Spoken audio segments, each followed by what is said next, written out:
there! Have you come to visit me today? I'm Gigi, and I know you. You're a special friend, aren't you? I'm so glad that you came to see me today. Welcome to my Joy Corner. Can you tell it's my Joy Corner? This is where I, Gigi, like to come and read.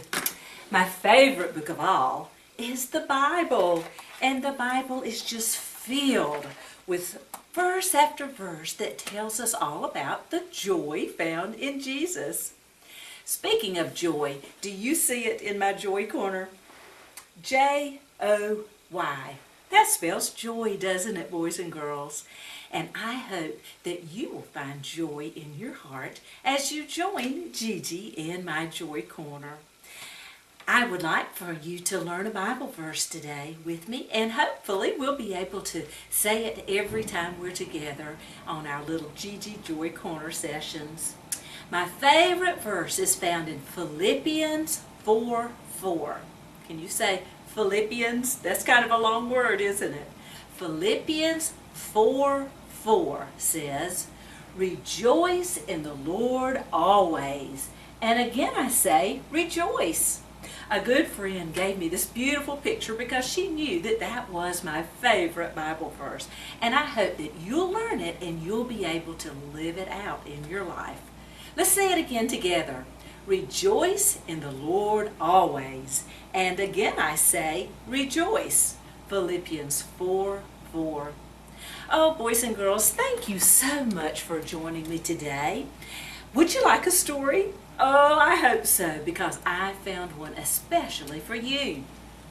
The name of our the name of our book today is FAR FLUTTERBY. So Gigi is going to put on her glasses, her reading glasses, and let's read this story together. The story is about, would you like to guess, a little caterpillar named Cody. Wonder what Cody will become at the end of the story. When you look at our pretty picture on the front, I think you will get a really big hint. There's a beautiful butterfly, isn't it? FAR FLUTTERBY was written by author Karen Kingsbury. And let's see what she has to say to us today in our pretty and interesting story. One day, in the town of Better Than Brown, have you ever heard of that town? I haven't. Cody the caterpillar crawled on the ground. Eating and inching his way through the day, his spirits were low, and the heavens were gray. In other words, poor Cody was sad. He didn't have joy in his heart. "I wonder," he said as he inched up a tree, "if there's more to this life than just branches and leaves." He sounds bored, doesn't he? And he doesn't have a smile on his face. Then right at that moment a bird came along, Beulah Lee Bird, with a beautiful song. "I'm from the land of FAR FLUTTERBY, where God has good plans for his creatures to fly. These plans include you, so have faith and you'll see." Then Beulah Lee Bird flew off joyfully. Cody the caterpillar called as she left, "Come back here and tell me. Please don't make me guess." For what sort of plans could become or begin for a lowly Land Rover with prickly skin? Poor Cody, he didn't seem to be pleased with how God had made him. See, all around Cody, the caterpillars ate. And they ate, and they ate, and they ate, and they ate. "Boring," said Cody. "This life isn't grand. I need to find FAR FLUTTERBY, that great land." So he crawled up the tree and he squirmed to the top, and what he saw there made his wiggly heart stop. Then just as he glimpsed that remarkable place, a windy windstorm knocked him flat on his face. Gigi had to turn the book because, oh my goodness, Old Cody is just rolling and being pushed by the wind. But when he looked up, Cody saw a great sight, a magnificent creature soaring in flight. "Who?" Cody asked, "and just what kind are you? Where did you come from so pretty and new?" "My name," she exclaimed, "is Franny McFly. I come from the land of Far Flutterby, where brown becomes blue and yellow and gold, where life is a daydream that never grows old." Ooh, Franny surely is beautiful, isn't she? Look at her smile on her face and those beautiful wings. "Further," said Franny, "you really should go. It's God's plan for you, and I think you should know. There's more to this life than crawling and eating, more to this life than sitting and sleeping. You need to be patient. You need to hold on. You'll find a way there." And then she was gone.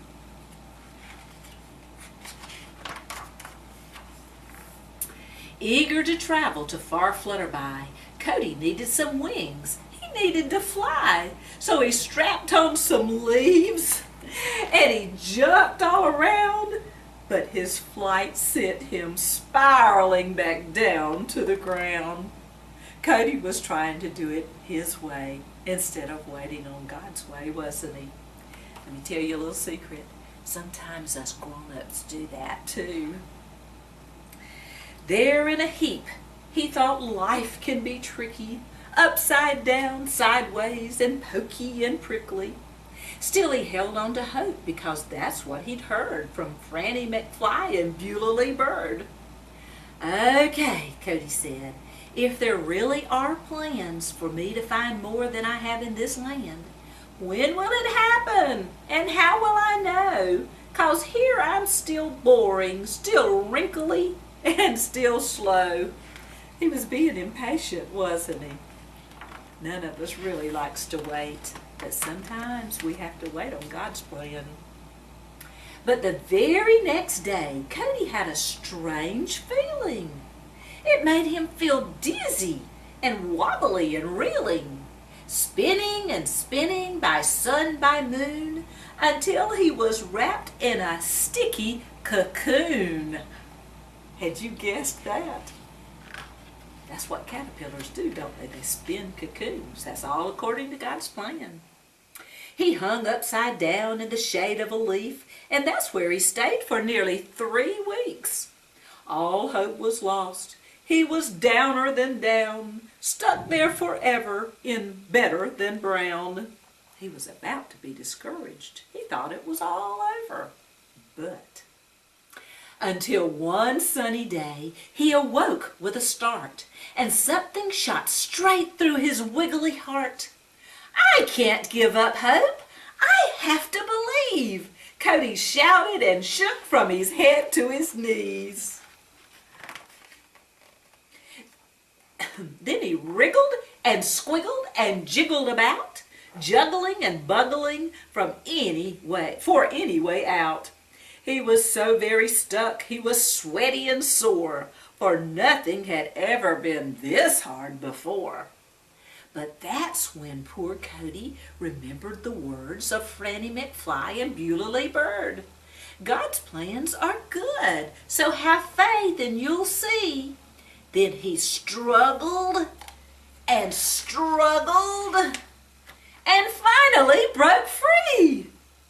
Now something was different. The heavens were blue, and Cody's old body was bursting brand new. He stretched and he flexed and he shook all the crinkles. So he felt so much lighter without all those wrinkles. He looked round behind him, and there of all things were beautiful, bountiful, wondrous wings. Oh, look at Cody. Oh my, isn't he beautiful? He even has a smile on his face now. Cody fluttered his wings and he flew off the ground, and his flight took him high above better than brown. His struggle had placed him in FAR FLUTTERBY, and Cody was now a bright new butterfly. With colors of blue and yellow and gold, Cody's wonderful life now would never grow old. For these were God's plans, just as good as the word of Franny McFly and Beulah Lee Bird. Cody called to his friends as he dipped and he soared. Have faith through the hard times, believing in more. For there in the journey and stuck in the sting, the struggle is what gives you wings. Isn't that a beautiful story, boys and girls? Cody is so much like we are sometimes. Sometimes we don't understand what's going on in our lives, but we can trust that God has a plan for each of us. And that means you, that means me, that means everybody that God created, which is all of us, isn't it? I hope you have a wonderful day. Thank you for coming to my Joy Corner, Gigi's Joy Corner, and hopefully in the next few days we'll see each other again. Let's remember, rejoice in the Lord always. And again I say, rejoice. Bye-bye.